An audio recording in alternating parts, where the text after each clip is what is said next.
Coral reefs are some of the most spectacular places on our planet. They are like busy, colorful cities hidden just under the surface of the ocean.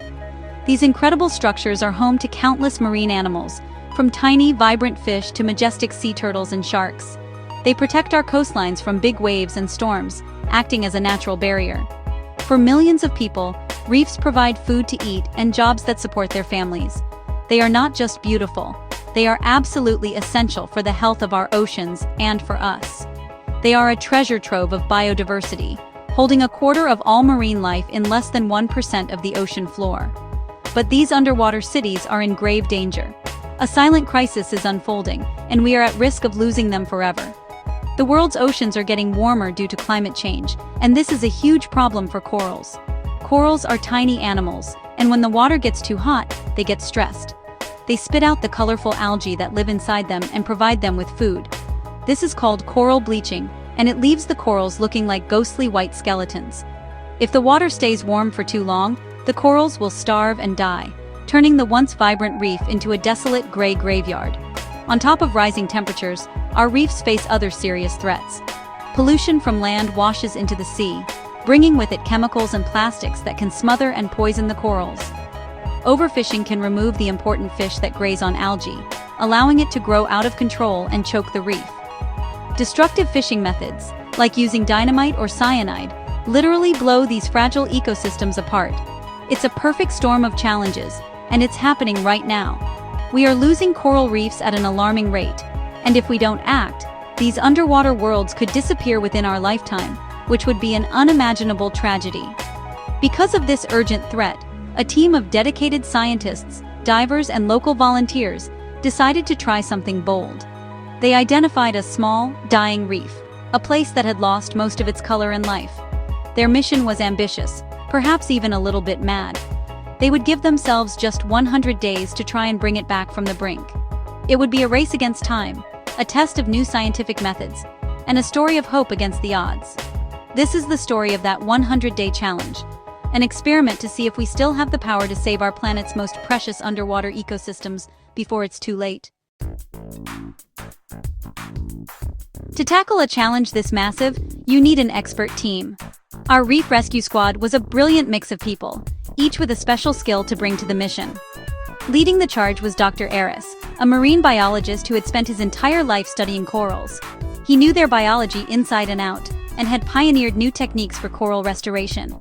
He was the brains of the operation, the one who would guide our strategy. Alongside him were the lead divers, a tough and experienced crew who could work for hours underwater, navigating currents and carefully handling the fragile coral fragments. They were the hands of our project, carrying out the delicate work on the seabed. We also had a dedicated team of local volunteers from the nearby coastal community. These were the people whose lives were most connected to the reef. Fishermen, tour guides, and even schoolchildren joined the effort, bringing with them an incredible passion and a deep understanding of the local waters. They knew which currents were strongest and when the tides were lowest. Their involvement was crucial, not just for the extra help, but because protecting the reef in the long term would depend on them. This project had to be their project, a source of pride for the entire community. It was about creating reef guardians for the future. The final part of our team was the tech and support crew. This included people managing the boats, filling the dive tanks, and operating the underwater drones we would use to monitor the reef. They were our eyes in the sky, or rather, our eyes in the water. These drones would allow us to map the entire area and track changes without constantly disturbing the environment. We also had a small lab set up on the shore. Here, our science team could analyze water samples, check for pollutants, and care for the young coral fragments in special nurseries before they were ready to be planted on the reef. With the team assembled, the first task was to create a solid plan. Dr. Aris laid out a map of the target reef, an area roughly the size of a few football pitches. It was scarred by bleaching and covered in broken coral rubble and algae. Our 100-day plan was broken into phases. The first phase would be a massive cleanup operation.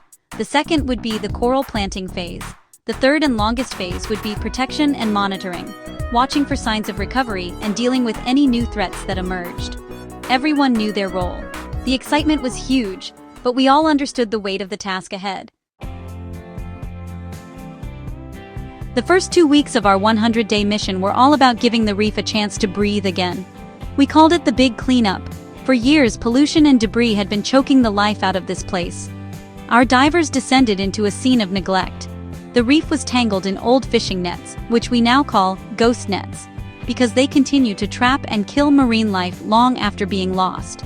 Plastic bags were snagged on dead coral branches, looking like sad, tattered flags of surrender. We even found car tires and old bottles half buried in the sand. It was a tough sight to see. Our teams worked methodically, day after day, in the warm tropical water. Each diver carried a mesh bag for collecting rubbish, and a special cutting tool for slicing through the thick ropes of the ghost nets. It was slow and careful work. We had to be incredibly gentle to avoid damaging any of the few remaining live corals. Freeing a sea fan from a tangled net without breaking its delicate branches required a surgeon's steady hand. The local volunteers were amazing, scouring the shallower areas and the nearby beach, collecting sacks full of plastic bottles, food wrappers, and other rubbish that would have eventually washed onto the reef. Plastic bottles, food wrappers, other rubbish. One of the biggest problems on the reef was a type of seaweed called macroalgae. With too few herbivorous fish left to eat it, the algae had grown into thick, green mats that smothered the coral, blocking out sunlight and preventing new coral larvae from settling. A huge part of our cleanup involved removing this algae by hand. It was like weeding a massive underwater garden. Our divers would carefully pull up the algae, making sure to get the roots, and stuff it into bags to be taken to the surface. It was exhausting work, but as we cleared patches of the reef, we could see the bare rock underneath for the first time in years. By the end of day 15, the difference was already staggering. The ghost nets were gone. The piles of plastic and trash had been removed. Large sections of the reef were clear of the smothering algae. The water itself seemed clearer, as if the whole area had taken a deep breath. We hadn't added any new life yet, but by removing the stressors, we had prepared the ground for recovery. The reef was no longer a dumping ground, it was a clean canvas. Now, the real creative work could begin, bringing the color and the life back to this underwater landscape. With the reef cleaned and prepped, it was time for Phase 2, planting a new coral garden. This is where the science really got exciting. We couldn't just wait for nature to take its course, the damage was too severe. So, we decided to give it a helping hand through a process called coral fragmentation. This involves taking small, healthy pieces of coral from a nearby thriving reef. We only took tiny fragments, about the size of a thumb, from large, robust coral colonies. This process doesn't harm the parent coral. In fact, it can sometimes encourage it to grow back even stronger. These little pieces would become the seeds of our new reef. Back on shore, these precious fragments were taken to our underwater nurseries. These nurseries were like little coral farms, made of frames that looked like underwater trees or tables. We attached the small coral fragments to these frames, where they could grow in a safe, controlled environment. The nurseries were located in a sheltered bay with clean water and gentle currents, giving the young corals the best possible chance to get strong. Our science team monitored them daily, cleaning away any algae that tried to grow on them and measuring their growth. It was amazing to see how quickly they started to heal and grow new tissue. After about 2 weeks in the nursery, the fragments were strong enough to be outplanted onto the main reef. This was the most delicate part of the operation. The divers returned to the cleared areas of the reef, armed with the young corals and a special marine-safe epoxy, which is like an underwater glue. They worked in pairs, one diver preparing a spot on the bare rock, and the other carefully cementing a coral fragment into place. We planted a mix of species. We chose some fast-growing branching corals to quickly create a complex structure, and some slow-growing but tough boulder corals to build a strong foundation for the future. Over these 2 weeks, our teams planted over 5,000 coral fragments across the barren sections of the reef. It was like watching artists paint color back onto a gray canvas. What was once rubble and sand now held the promise of a new beginning. Little specks of green, brown, and pink dotted the landscape. They were small, just tiny pioneers in a vast empty space, but they represented hope. The reef was no longer just clean, it was seeded for renewal. Now, all we could do was protect it, watch over it, and wait for the magic of nature to begin. Section 5. Day 31 to 50. The weeks following the planting were a period of anxious waiting and careful observation. Every day, our monitoring teams would dive on the reef, checking on the newly planted coral fragments. The first signs of success were subtle but incredibly exciting. We saw that the epoxy was holding firm and that the fragments were staying in place. More importantly, we could see new tissue growing over the glue and onto the rock. The corals were successfully attaching themselves to their new home. We also noticed that some of the branching corals had already grown by a few millimeters. It was a tiny amount, but it was proof that our plan was working. The most visible change, however, was the return of the fish. As soon as we had cleared the thick algae and the ghost nets, small fish started to venture back. Now, with the new coral structures in place, they had places to hide from predators. Schools of small, colorful damselfish began to take up residence around the coral fragments, darting in and out of the new branches. We also saw an increase in parrotfish. This was a fantastic sign. Parrotfish are crucial grazers. They eat the algae that competes with coral, effectively acting as the reef's gardeners. Their return meant the reef was starting to function as a healthy ecosystem again. But just as our hopes were soaring, we faced our first major setback. Around day 45, a powerful storm, unseasonable for this time of year, brewed far out at sea. It didn't hit us directly, but it sent huge swells of water rolling towards our coastline. Underwater, the force was immense. The powerful surge tore through our project site, ripping some of the newly planted corals from their bases. It was heartbreaking. When our divers went down after the storm had passed, they found dozens of our precious fragments lying broken on the sand, while others were buried under shifted rubble. The team was devastated, but there was no time for despair. We immediately launched a rescue operation. The divers carefully collected every single fragment they could find. Back in the shoreside lab, Dr. Aris and his team assessed the damage. Many of the corals were still alive, just battered and broken. We decided to give them a second chance. We took them back to the underwater nurseries to recover in the calm, protected water. It was a harsh reminder that nature is powerful and unpredictable. We had lost some ground, but we hadn't lost the fight. The storm had tested our resolve, and we were determined to rebuild. Recovering from the storm was our top priority as we entered the second half of our 100-day window. The team worked tirelessly to repair the damage. We re-cemented the rescued coral fragments back onto the reef, this time trying to place them in more sheltered spots that might offer better protection from future swells. We also took the opportunity to reinforce some of the other fragments that had survived, adding a little extra epoxy to make their bases more secure. It was a step back, but it taught us a valuable lesson about the importance of location and the raw power of the ocean. The experience made our restoration strategy stronger and more resilient. Just as we thought we were back on track, a new challenge emerged. The storm had stirred up nutrients in the water, and combined with the bright tropical sun, it created the perfect conditions for an algae bloom. A fuzzy green film began to grow over everything, including our newly planted corals. This was a serious threat. If the algae was allowed to grow unchecked, it would block the sunlight the corals needed to survive and outcompete them for space. It felt like we were fighting a war on two fronts, recovering from the storm's physical damage while battling this new biological invasion, a smothering green tide. We couldn't just sit back and watch the algae take over. The parrotfish and other grazers were helping, but there weren't enough of them to handle this sudden bloom. So the team had to intervene directly. Armed with small, soft-bristled toothbrushes, our divers descended once again. They moved from one coral fragment to the next, gently brushing away the encroaching algae. It was incredibly delicate and time-consuming work. You had to be firm enough to remove the algae, but gentle enough not to harm the coral's fragile tissue. For 2 weeks, the reef became an underwater cleaning station, a constant battle to keep our tiny corals free. Slowly but surely, our efforts, combined with the hard work of the reef's natural gardeners, began to win the fight. The algae bloom started to recede, the water cleared up, and our coral fragments could once again bask in the life-giving sunlight. This period was perhaps the most challenging of the entire 100 days. It showed us that reef restoration isn't a one-time fix. It requires constant vigilance and active management, especially in the early stages. We weren't just planting corals, we were acting as guardians, protecting our fragile new garden from every threat that came its way. After surviving the storm and beating back the algae bloom, the reef entered a period of remarkable growth and recovery. With the major threats under control, the ecosystem began to truly flourish. The coral fragments, now securely attached and clean, were growing at an incredible rate. The branching corals had put on several centimeters of new growth, their spindly arms reaching out and starting to intertwine. This was a crucial development. The growing complexity of the coral structures was creating more homes, more hiding places, and more habitat for other creatures.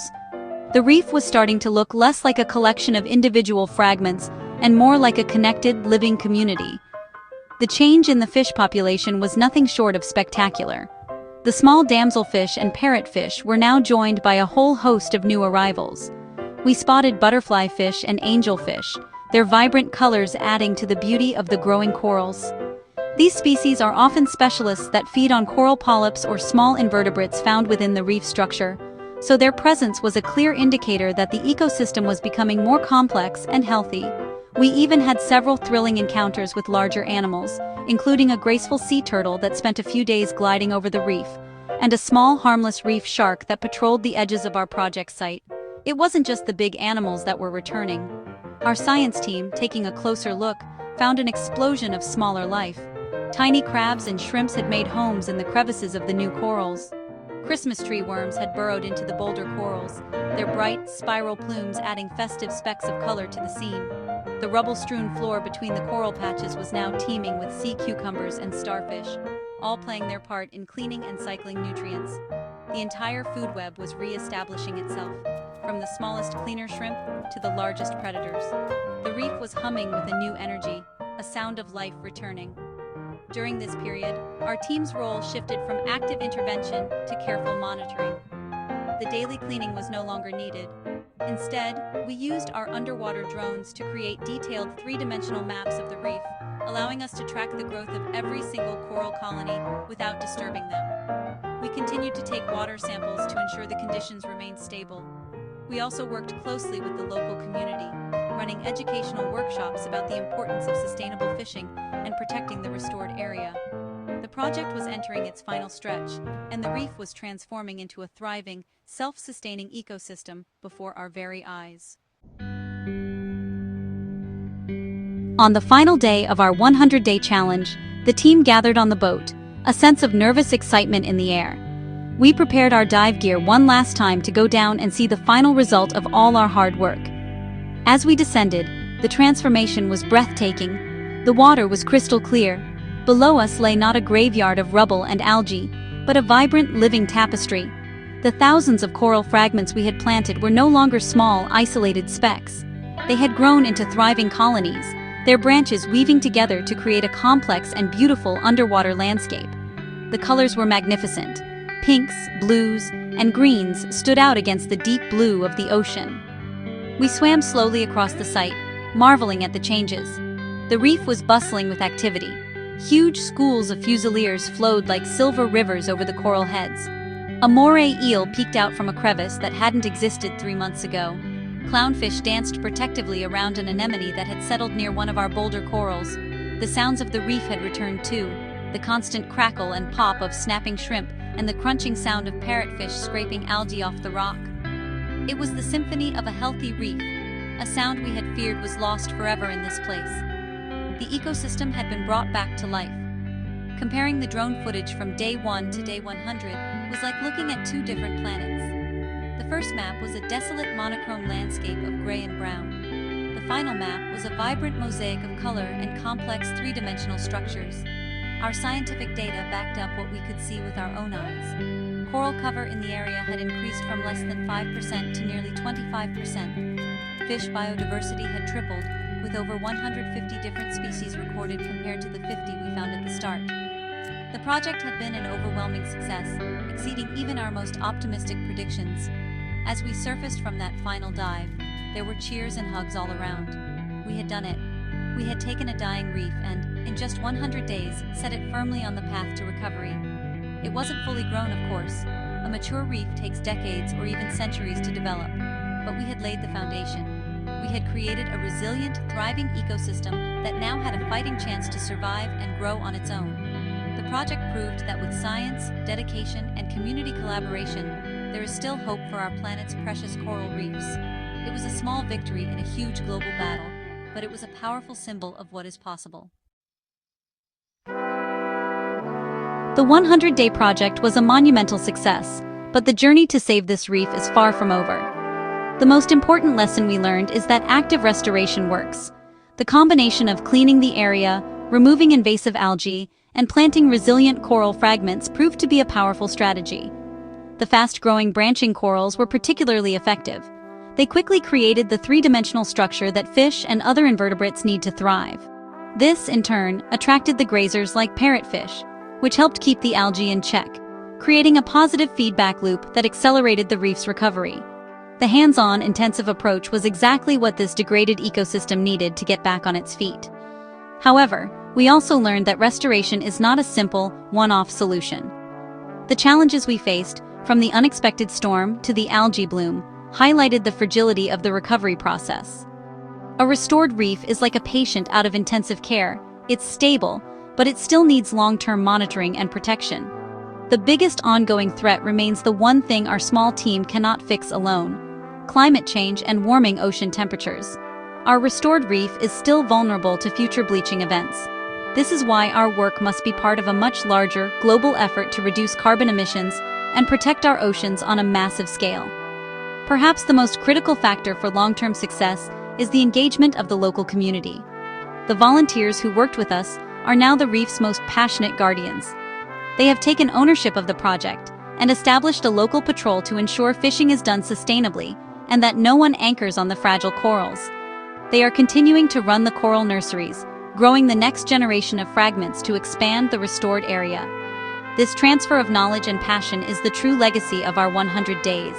Without the support of the people who live alongside the reef, any restoration effort is doomed to fail in the long run. Looking to the future, the work must continue. The next phase involves expanding the restoration to adjacent areas of the reef, using the lessons we've learned to make the process even more efficient. We need to continue our research into identifying and propagating supercorals, those that show a natural resistance to warmer temperatures. But most of all, we need to share this story of hope. This project has shown that we are not helpless. We can make a difference. It proves that even a small, dedicated group of people can bring a piece of our planet's underwater paradise back from the brink. The journey is long, but this reef is a living, breathing testament that it's a journey worth taking.